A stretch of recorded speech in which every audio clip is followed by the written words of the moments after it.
Hi friends, welcome to the లాటెల్ఆర్ YouTube channel. ఇప్పుడు నేను చెప్పబోయే టాపిక్ ఏంటంటే,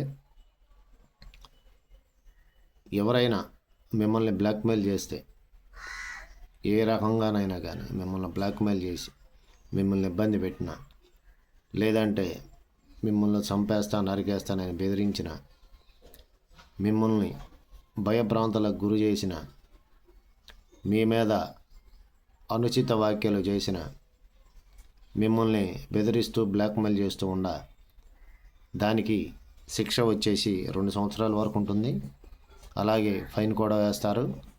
ఈ యొక్క భారతీయ న్యాయ సంహిత 2023లో వచ్చిన చట్టంలో under section 351 sub class 2 under section 351 sub class 2 ప్రకారం ఎవరైనా కానీ మిమ్మల్ని బ్లాక్మెయిల్ చేస్తే ఈ యొక్క కేసు పోలీస్ స్టేషన్లో కంప్లైంట్ పెట్టండి. ఈ పోలీస్ స్టేషన్లో కంప్లైంట్ పెడితే కేసు అవుద్ది. పోలీస్ స్టేషన్లో ఈ కేసు అయిన తర్వాత ఈ కేసుకు పనిష్మెంట్ వచ్చేసి 2 సంవత్సరాల వరకు ఉంటుంది శిక్ష. అలాగే ఫైన్ కూడా వేస్తారు friends. So friends, please subscribe my channel. మరో వీడియోతో మళ్ళీ కలుస్తాను. Until then, bye friends.